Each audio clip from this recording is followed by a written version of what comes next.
Welcome back to IGN's History of Awesome, a year-by-year breakdown of the biggest influencers of pop culture, everything involving games, movies, TV shows, toys, and more. Sci-fi and fantasy became an even larger part of the world with the release of The Wrath of Kahn, Blade Runner, and Stephen King's first novel in the Dark Tower series. V for Vendetta continued a trend of more adult stories in comic books, and there was a full-on renaissance in the arcade scene with Miss Pac-Man, Joust, and Qbert. However, it wasn't all good news, because off in the distance loomed an infamous industry crash that almost killed home consoles. There's a lot to discuss about 1982, so let's get to it.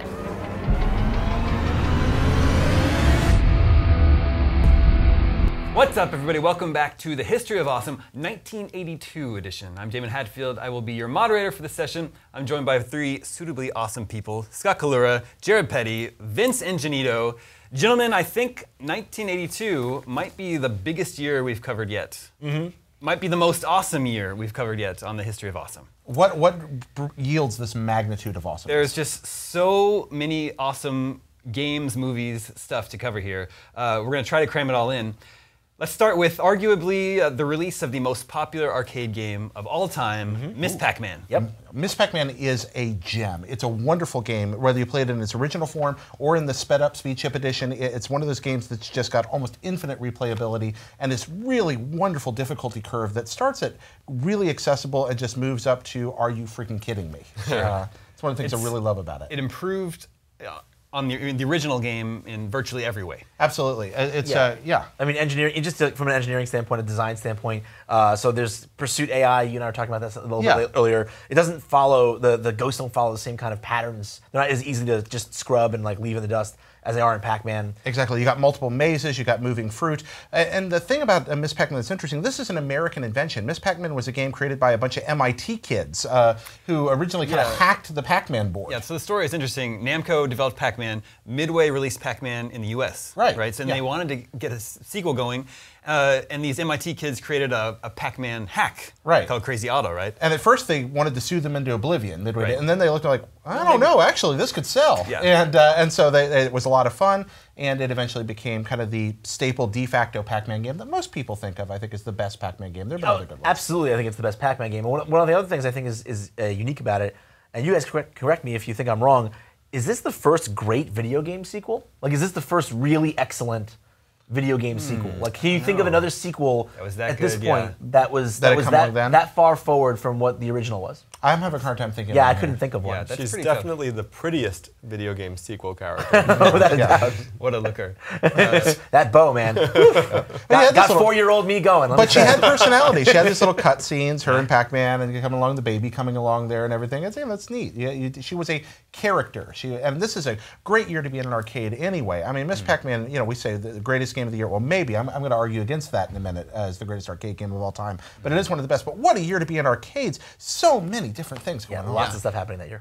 But today, if there is an arcade game around that you encounter, I'd say there's a 90% chance it's going to be a Miss Pac-Man. Oh yeah, oh yeah, absolutely. We took my son to the bowling alley for his birthday party a couple months ago, and they have the kind of old machines that are still in the back room, and Miss Pac-Man was one of them. And all the kids, after they were done bowling, Miss Pac-Man was what they wanted to play. Actually, was it the cocktail table? Yeah. No, it wasn't, unfortunately. No, it wasn't. That is the crown jewel of Pac-Man. Yeah, the definitive way to play it is a cocktail table with a dedicated 4-directional joystick and the speed-up chip built in, which is what I said. And a cheap drink. The IGN company score record at this I time. want to point out, you don't hold the high score here. 219,680, which is, it's okay. It's not great. But you have another Miss Pac-Man memory that has to do with travel, is that right? Yeah, Miss Pac-Man, there was a Miss Pac-Man that sat in a pizza parlor in the town I grew up in, and from fairly early in my life to the present day, if I drive through that town, I go back there every now and then, I have to stop and play that same machine. It's still there, it still works. It is that cocktail with the 4-directional and the speed-up chip. And as of, I think, 3 years ago,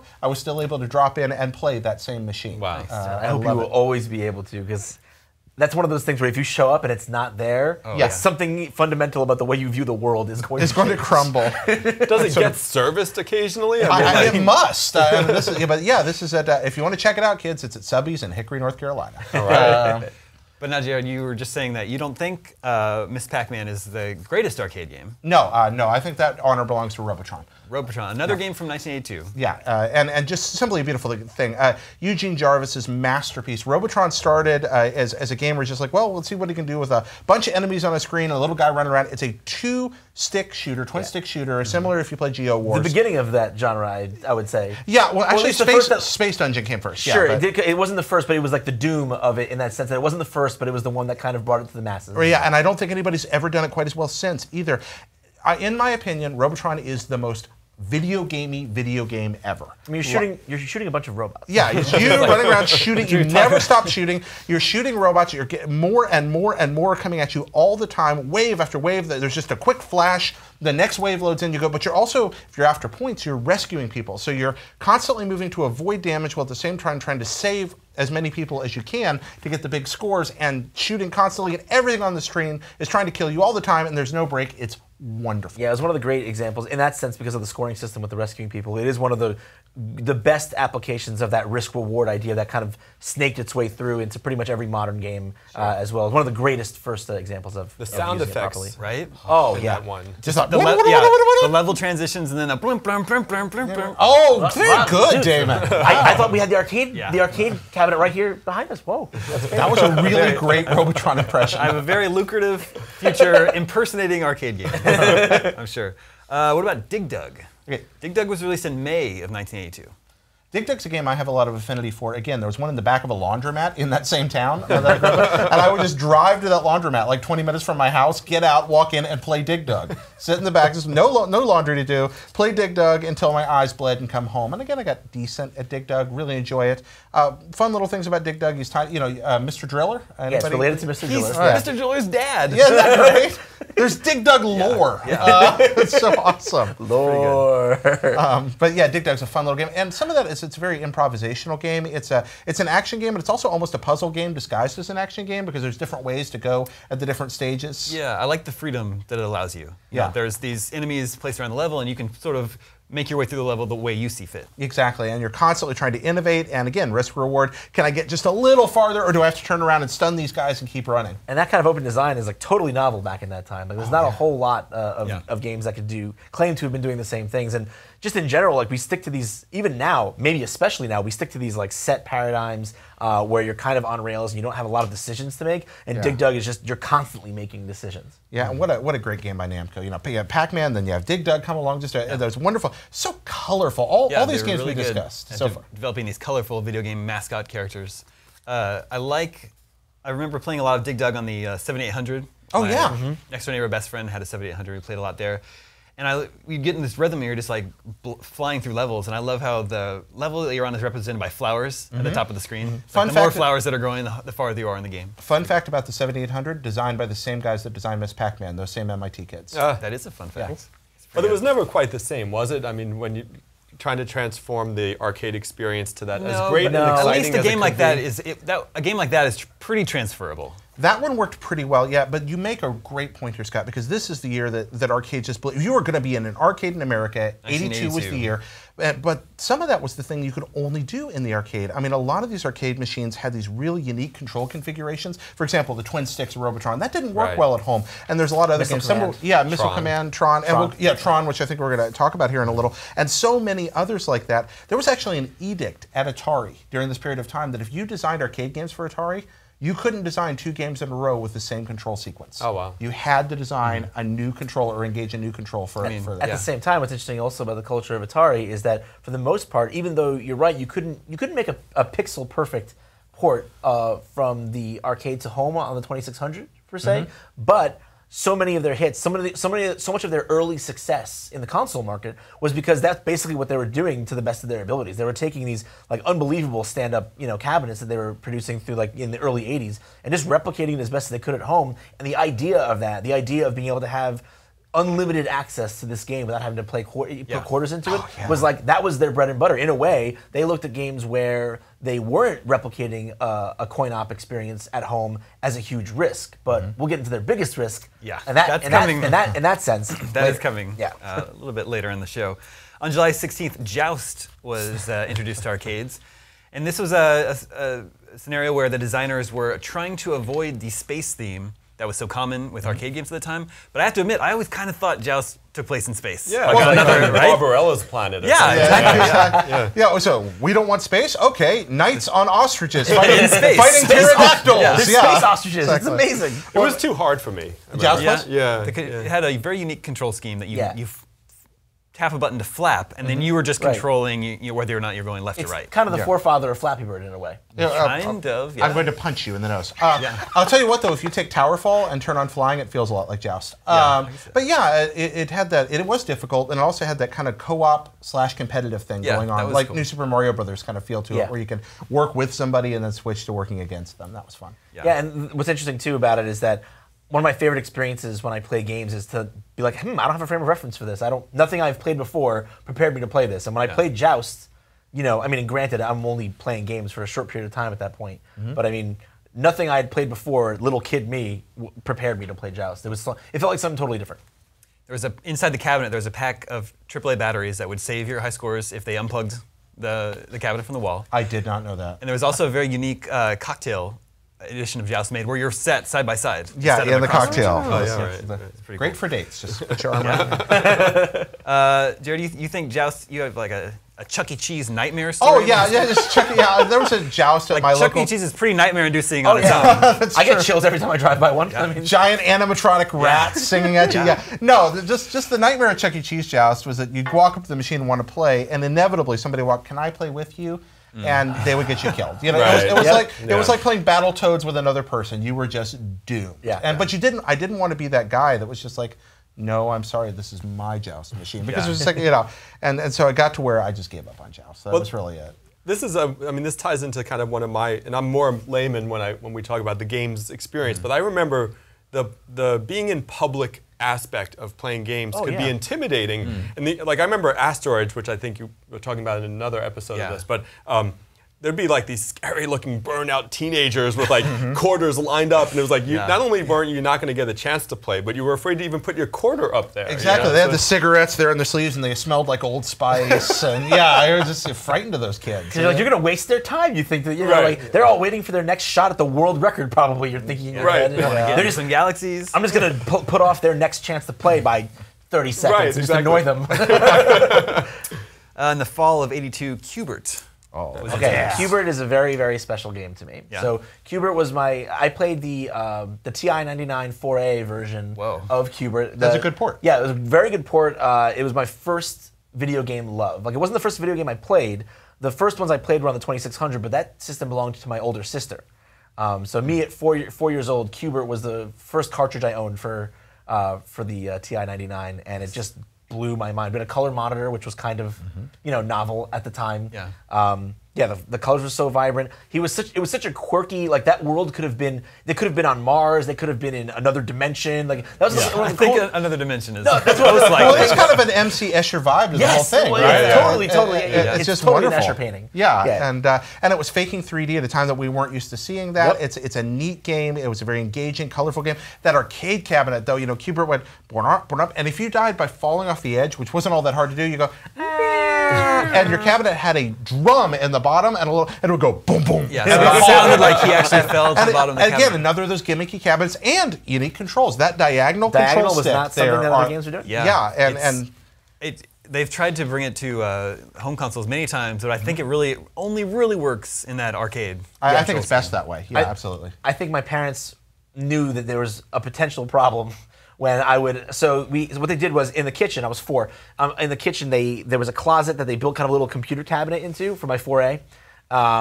But then right adjacent to that was the pantry where my weakness was, and that was creamy, skippy peanut butter. And so I thought I was slick because I would sneak the creamy, skippy jar into my little nook, and I closed the double doors as much as I could, like this much space left, and I was like, yeah, I'm gonna play Qbert and eat peanut butter like a rebel, like a badass little 4-year-old. There's an actual picture with me looking back over my shoulder, smiling at the camera. The Qbert cartridge is there, and the Skippy jar is like right next to my TI-99. Find the picture for. that's Totally, we have to put it up. Yeah. That's wonderful. The name Qbert comes from cubes, and they were considering naming the character Qbert, and so they sort of combined them together. Spelled very uniquely, Q*, B-E-R-T. And that little asterisk coming back into the game, he cusses. You know, Yeah, he's like, so there are some theories that that's why one of the reasons why Qbert is so popular, because you could relate to him because when you mess up in life, you swear and you curse, and like he's doing it too. He's a video game character just like us, even though he has this weird, this elephant nose thing. Yeah, and he did. I mean, he was popular. He had his own cartoon show. He had, there was licensing and branding, and then he just dropped off the face of the earth. He dropped off the edge of his level. Yeah, I like that he has his synthesized speech. They're actually trying to synthesize him saying words or calling out when you reach certain score marks, like 10,000, 30,000, and they couldn't program it to sound realistic. So they just said, well, we'll just program gibberish because that's easy enough. Yeah. That's another one where the sound is so memorable. Yeah. Like it really sticks with Yeah, you. you can hear Qbert anywhere in an arcade where it's going on. Yeah, and the rhythm of it, right? Like no other game has that meter. That like it's just it's like a metronome in your head. Doesn't go away. It's a fun fact. Qbert is currently a property of Sony Pictures Entertainment. They own the rights to Qbert. Is that how he showed up in Wreck-It Ralph then? Or? I mean, there's lots of different licenses showing up in Wreck-It Ralph, but Who did that? I don't know. Right, that's Disney. That's so. Disney. Never mind. I don't know what I'm talking about. he'll also No, but they did make deals to have okay. fullness. And he'll also be showing up in Pixels this summer too. Adam Sandler movie. Now, Pitfall, coming out of the arcades, Pitfall was introduced on the Atari 2600 on April 20th in 1982. Now, this is a game that could only exist on console. That was what it was made for. Arcades were all about trying to get your money away in 2 minutes. Yep. Pitfall is a game about trying to accomplish a whole lot in less than 20 minutes, but you're going to need almost all that time. Pitfall does have an ending. It's possible to collect every piece of treasure in Pitfall. That world is a map. I mean, those aren't randomized screens. Right. You can get around and navigate that area, and learning the precise order to do it in it could take a dedicated player months of mapping and exploring. In that sense, it really is a predecessor to the exploratory platformer. And when David Crane designed this thing, you know, he started with a little running man. That was hard enough to do on the 2600, just get a little guy to run. It's like, well, where's he running? He's running in a forest. What's he running from? What's he running to? What's he jumping over? And then gradually this game world built up around it. Yeah, and I mean, there's other games that probably did it, but it's the very first prominent one where the objective is go right. You know what I mean? Actually, if you're a pro player in Pitfall, you know to run left. And the reason for that is if you die, you always drop down on the left side of the screen on the other side of what killed you. Oh, interesting. Sorry, fun fact there. School's in session. Yeah. Pitfall is the second best-selling game for the Atari 2600, behind Pac-Man, which was a terrible version of Pac-Man. The worst version of Pac-Man. But I wonder if it got a bump from Raiders of the Lost Ark, which had just been released the year prior. Interesting, yeah. That makes sense. And that was such a phenomenon. Totally. And that when you got a little vine going across there. It was also just highly addictive as well, Pitfall. Oh, it's a solid game. I played it as a kid. Never got anywhere close to beating it when I was young. But it was so much fun to hop on those little alligator heads and try to. Yeah, it was the first. Qbert was my first love, but I told you my older sister had a 2600, and Pitfall was the first game I played. Yeah.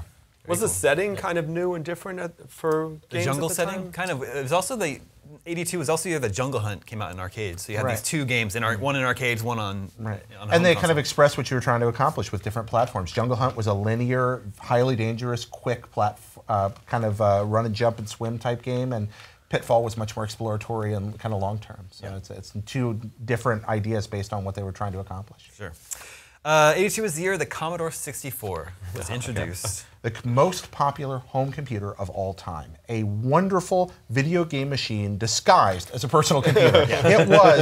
It was thrown together from spare, unused arcade parts in a matter of weeks to get ready for a CES at one point. They're like, hey, we made this graphics processor, we'd never used it in the machine.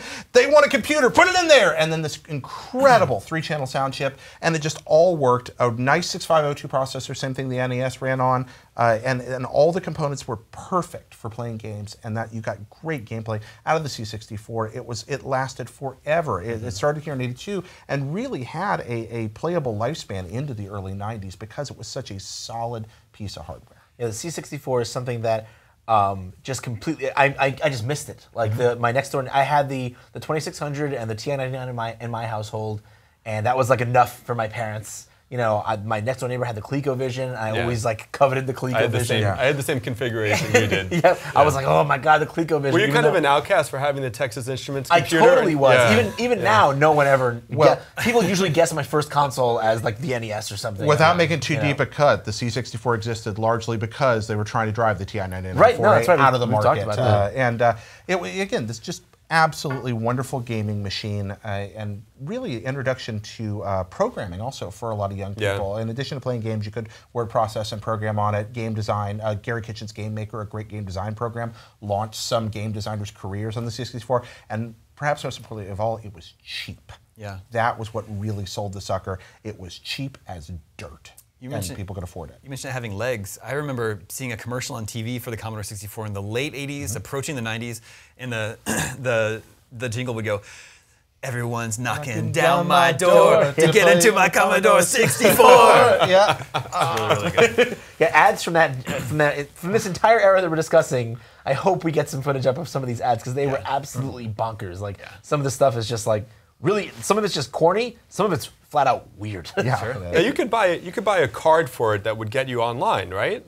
Oh yeah, there were modems for the C64, Yeah, absolutely. yeah. And there were games, Modem Wars, for example, for the C64, and on from there. Yeah, incredible multiplayer games like Mule that were able to play. You know, we talk about this all day. Okay. 'Cause that was my first. I think that's when I first realized there was this thing that would become called the internet. Oh yeah, eventually. MMOs were really born on the C64. Okay. There are things like, well, that's again another story. But yes, there were games that massive multiplayer games for the C64. Oh wow. Okay. Now, there were two movies in 1982 that were very closely tied to video games. The first was Tron. Both Tron the movie and the arcade game were released in the same year. Okay, so Tron the arcade game, again, one of those wonderful control schemes, spinner in one hand, gun in the other, blacklight, awesome cabinet, minigame collection, really cool, great music. But that movie, I mean, Scott, you're kind of the... Well, have you guys seen it recently? Because it doesn't hold up. I didn't. Which I is imagined interesting. it probably but it wouldn't. was so It's like- awesome. Yeah, I saw it a couple years ago, and it's cool. I'm glad it exists, but yeah, it's Yeah. pretty Well, I mean, it was cheesy. so. I mean, it looks like it's this neon trip, right? Basically, and I mean, I think at the time it came out, like the idea of the video game was a thing that the general public, kids went to the arcade. The parents would send the kid to the arcade to get rid of them for a half hour while they were shopping or whatever. And so Tron gave this idea of the computer world and the game world, and of course it was all completely off base and wrong, but so psychedelic and cool and weird. I take issue with your critical assessment, sir. This is a movie where Bill Gates and Steve Jobs joined forces to defeat an evil computer. There you go. And that's really what's going on with Flynn and the other characters here, and I love it. It's so dumb, but it's just ridiculous and wonderful, and a celebration of all these new things that were happening, and the effects for the time especially. Yeah, it is really impressive for the captivating. time. Well, and nowadays when you talk to a lot of these guys who are sort of leading effects specialists in Hollywood, they all worked on Tron. They were all low-level guys at the time, and they all were there helping to make that movie. And now they're kind of running the effects side of Hollywood. So its impact there alone is amazing. Yeah. Tron had this like forbidden magic to me about it because like I said when I was about 4 when the movie came out, and then like I remember shortly after that my parents were watching it on VHS, but they would not let me. They wouldn't let me watch it. I don't remember why. There's only 2 movies my parents were ever like, no, you can't watch that. And it was Tron and Terminator. What was it about Tron that they... No, I have no idea. Now, as an older person, I'm realizing they probably just wanted a date night. They just wanted to be downstairs alone watching a cool movie without their kid ruining it for them. Yeah. But yeah, that didn't stop me. I mean, I very quietly snuck down to, because like the way my house was, the stairs came down, and then there was a door right into the living room. The TV was right there, so I kind of was like on the 3rd step up and just looking at the colors. I didn't understand at all what was going on at 4 years old, but I knew that it was for me. I didn't actually watch it until I was maybe 13 or 14. And I remember not being able to fully connect with it the way I hoped I would be able to after hearing how much of a classic it was. Right. And I think you're right. It hasn't, in my opinion, even having seen it 20 years ago, at that point I didn't think it had aged well. Can we all agree that it's awesome? We can agree that it's I think very awesome. it's a movie that is so very much of its moment in time. It is. I think that's what it is, and it perfectly sort of encapsulates the spirit of the time in terms of computers, it becoming this thing, and gaming and everything. But when you look back at it now, it's kind of like, oh, well, it's cute. It's an important movie. Pixar has said there would be no Toy Story if it weren't for Yeah, Tron. yeah, sure. And now it sounds like a third one is finally happening as well. So, yeah. The other movie that's closely tied to video games in '82 was E.T. Yes. Oh, wow. So, Best horror movie ever made. So E.T. the movie was this incredible phenomenon. It surpassed Star Wars to become the highest-grossing film of all time at the time, and it held that record for 10 years until another Spielberg movie, Jurassic Park, was released. Okay, so again, we've gone through the history of awesome already. Spielberg, Williams. Yeah. Here we are again. Yeah. This wonderful story. But you just called it a horror movie? Yeah, It's a are you horror serious? movie. Yeah, well, only kind of. Okay? Okay. So to my small mind, it was a horror movie. But I've been interested in going back and watching it because even now when I watch clips, especially of like the first 20 minutes, there's a lot of horror-ish movie stuff happening there. Don't do that. I don't like that. I don't like that sound. So it freaked you out as a kid. I mean, did you not cry for E.T. and Elliot in the end? Here's the crazy thing about it. And this is what's really strange. This movie, he startled me. He scared me. For years, even as I was a young child, not just a toddler, like when I was 10, when I walked up the stairways in my house with the lights behind me off and there was darkness behind me, the thing that was lurking in that darkness was E.T. So, but all the same, I cried uncontrollably at the end. Yeah, okay. Uncontrollably. You wept for Elliot. I legitimately felt bad for this terrifying, but not his fault. Like, it's in a way, that's one of the things that I like about E.T., right? Is that, like, sure, he's still kind of anthropomorphic, right? He still looks kind of like a person, but he's not just a gray, and he's not just a human with like a horn or something. No. He's a thing that looks, especially to a 4-year-old, he's like, that is so not me. I should not be around anything like that. But then you love him anyway. And that's kind of the powerful thing about it, right? Yeah. Yeah, and this is a movie also it's one of the most of its time movies in a very different way. It's timeless, but it's also full of references to when it happened. This is a movie that talks about asteroids, where characters are playing Dungeons and Dragons, where Yoda is a Halloween costume that walks by. You know, this is a movie that's set in the most awesome of awesome times, and it's full of these things that we've already talked about on some of the shows. And it operates on this whole other level when you watch it as an adult that you're not consciously picking up on as a kid, which is, about this kid who he doesn't have a dad, basically. It's this sort of modern, early 1980s family, and the emptiness in his life, which is filled by E.T. You could go on and on, and it sounds a little trite when you talk about it that way, but it's really quite a beautiful film in its way. And I think the thing about him being horrifying, E.T., is it says a lot about how movies were made back then, which is that it was okay to scare a kid in a movie that wasn't necessarily being sold in that way. I mean, E.T., when he almost dies at the end, I mean, that's horrifying in a different way because you feel so horrible for E.T., who looks like a living corpse. How horrifying are those men in hazmat suits? Oh, yeah. They haunted my dreams. Oh, yeah. I was terrified that men like that were going to come. Really, because it's funny because... one of the other themes I feel like that I came to with E.T. as I watched it as I was older is also like triumphing over xenophobia, triumphing over the fear of something that is not like you, right? Which is like still a struggle today, one of the defining struggles of the human condition. And there was a very strong part of me when I saw those guys in the suits coming from him. I'm like, this is what happens to things that are different. Whereupon I was like, that's really the idea of that was, what if I'm different? Well, that's really that concept followed me for a lot of my young life. Whereupon the children embrace him and make him one of their own. Yes, and he's someone who belongs. And that ending, you talked about it, alluded to a second ago. I still weep. I still cry at the end of E.T. every time. I can't even think about it too much. So start crying. And the E.T. video game for the Atari 2600 was every bit as successful and beloved as the movie. Except not. Oh, I know. I got that. I got it. It was such a disaster. And that comes, that came along a little later. But Howard Scott Warshaw, the creator of Yars' Revenge, one of the best Atari 2600 games, maybe the best. Yeah. Then he comes along and he, in 5.5 weeks, because he's on a deadline, makes E.T. And E.T.'s problem is you need a manual to play it. It's inscrutable. I've beaten E.T. It's not a terrible game when you know what you're trying to accomplish. But in an age when people were used to their games being intuitive, what you're trying to accomplish is just positively just incomprehensible without outside help, and that's why it doesn't work. It was Dark Souls before there was Dark Souls. No, because Dark Souls is bad for good reasons. Oh God! And we're not gonna stop. okay, there we go. I'm so sorry I even brought this up to you, but the point is that it was a game that did not care. Did if I you just were say having, bad for good reasons? I'm just mad at myself. Anyway, go on. Sorry. I think you did. But Good it's okay. for bad. Good for Oh, good okay, reasons. okay. I'll don't accept worry that answer. I'll accept that answer. No, but the point is that E.T. it's one of those first games that just doesn't really care if you're having a good time or not. It's just doing what it does and wants you to learn its rules and wants you to learn the way it operates and doesn't really do much to kind of string you along or really teach you how it is. Like the number of moving parts kind of in that equation are amazing. Like it's kind of this open. It is kind of an open world, like it's three-dimensional in a way in the sense that you can kind of go all over the place and fall in holes. Yeah, you can fall right. Falling in holes is my favorite thing to do in that game.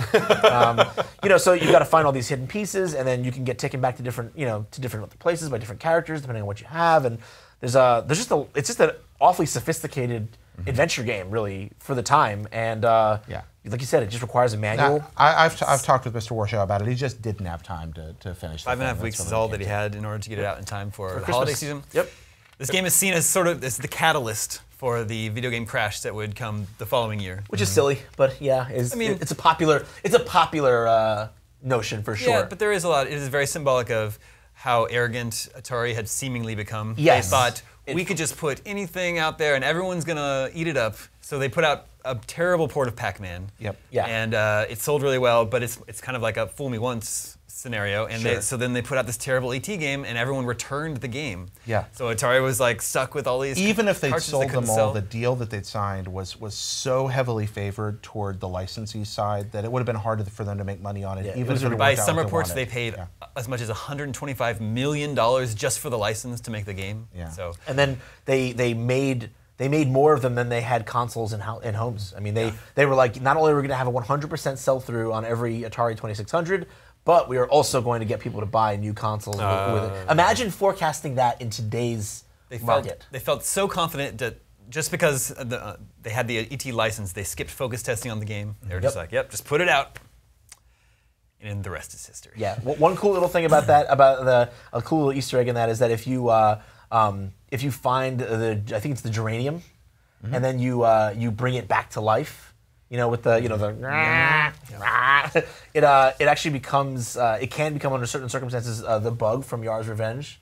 I did not know. Yeah, or or Indy from the Indiana Jones. Yeah. Both of which Warshaw made. Yeah, Okay. both of us were Warshaw games. Yeah, exactly. Could I also just point out something about E.T. the movie real quick, which is this is a movie that never got a sequel or a prequel or anything, right? And hopefully never will, right? Because I know we're about to talk about a movie that is getting a sequel and shouldn't. And so E.T. stands as an example of this is a great, amazing classic, and it exists as that, and anything that was to add on to it would just be a mistake. That's true. What about switching gears? Star Trek II: The Wrath of Khan, the best Star Trek movie? Yes. Yes. Yep. That's not Absolutely. arguable. Yep. It's released this year. Wonderful movie. Star Trek: The Motion Picture was a successful film that brought the TV adventures into the big screen, but it was not necessarily critically liked. It's an interesting movie. It's a pretty boring movie in a lot of ways, and it betrays the spirit of the old show in a way. And Star Trek II was able to kind of rediscover what Star Trek was about in a lot of ways. But that's interesting because the creator of Star Trek wasn't involved in making Star Trek II, right? He's largely absent from So it's just the interesting historical that record. They were able to get back to what Star Trek was by excluding. I mean, he was not largely involved even in like the last season of the show. I mean, he stepped away to a certain degree. And Star Trek II was made by this guy named Nick Meyer, who was not even a fan. He never watched to make the a show. good movie. Yeah, and I think that sometimes that's what it takes. Sure. To have if I went and made a Star Trek movie, it would be the worst fan fiction you could ever imagine. So and Star Trek II is exciting and fun, but it still has that sort of the message as well. So and I think sometimes it takes someone who's not a fan to break the mold a little bit and take some risks, Yes. right? Like so, Khan I think is like at least at that point is unlike any Star Trek villain to that point. He's physically imposing. Like you are afraid people will die in his presence. Well, he's got that big fake chest plate on right there. First off, Ricardo Montalban in a big chest plate, and then he put space slugs in your ears. And, but that was scary. They kill Spock, and they really kill him. No, oh, we were kidding. Not in this movie. He's dead. Yeah, they at least waited another movie to retcon that, and even then, I felt like they earned it. You know, it wasn't this cheap thing like Into Darkness does, where it's just like. You know, they hint at maybe taking a big risk, but then they just don't, and that's very frustrating. Well, because Nimoy wanted out. That's how they got him back. We're going to write you this great death scene.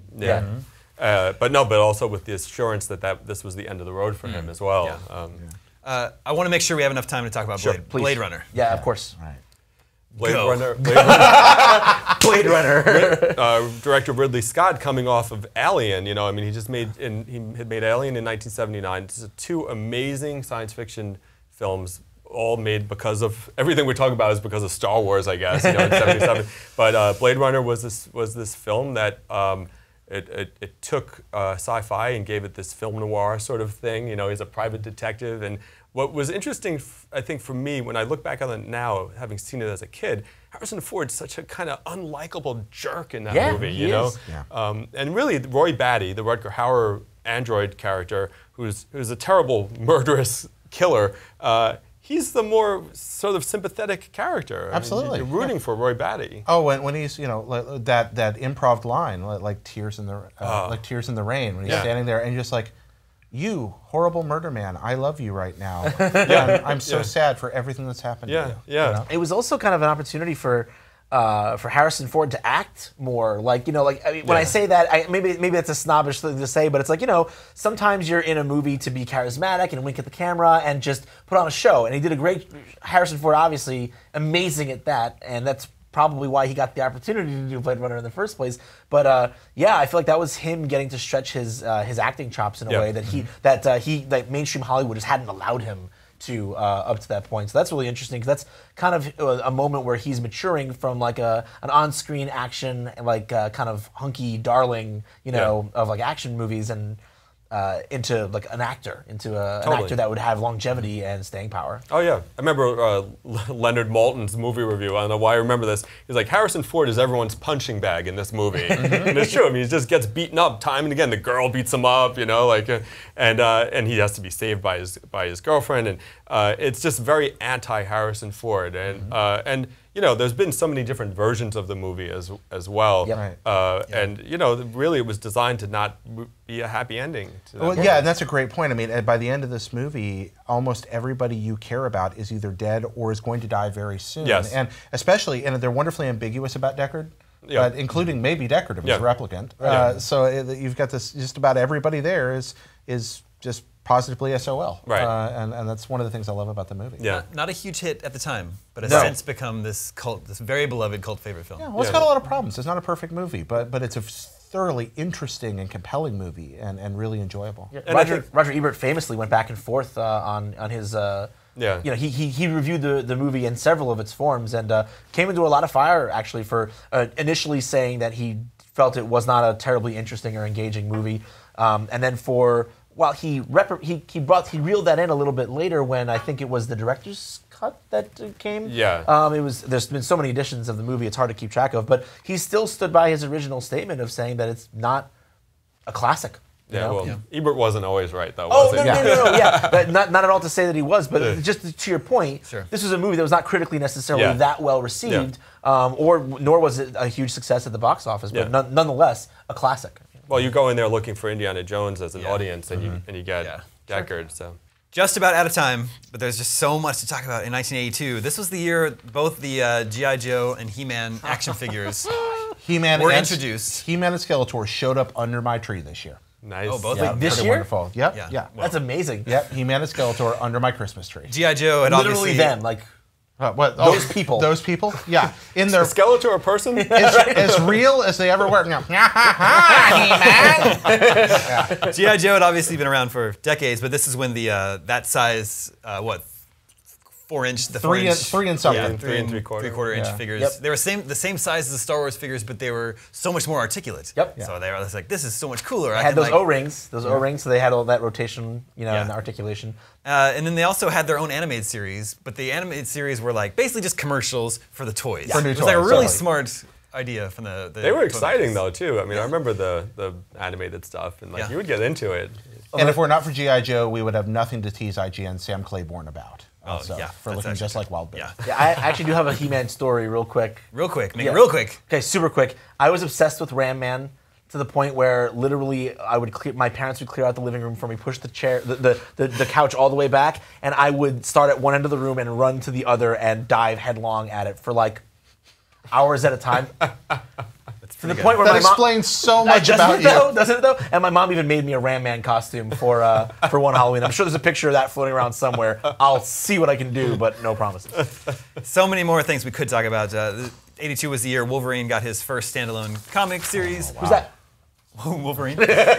Pole Position was also a big arcade game. yeah. Poltergeist was in theaters, which is being remade God, Poltergeist now. is horrifying. The Thing came out this year, which is one of my top wow. 3 Me too. movies of all Yep. time. Knight Rider started on TV. Care Bears and Cabbage Patch Kids. Cabbage Patch Kids was such an insane phenomenon. Yeah. So Yeah. And 82 so creepy. is like, yeah, Yeah, that's a amazing year. Gentlemen, thank you so much for taking this walk down 1982 lane with me. Viewers, thank you for tuning in to the History of Awesome. Let us know in the comments what were your favorite things about 1982. Stay tuned for the next episode, 1983, where we will be discussing Mario Brothers, Return of the Jedi, and GoBots. Oh yes, my Transformers. It's pretty good. What is wrong with you? Ask my parents, all right? I didn't know they were, 99. I and did the not know they GoBots were the and- Kmart brand Transformers until like I got much older. I just thought my parents loved me very much enough to buy me lots of GoBots, so I don't ruin my perceptions of. They had their own movie, too. Thanks for tuning in to the History of Awesome here at IGN.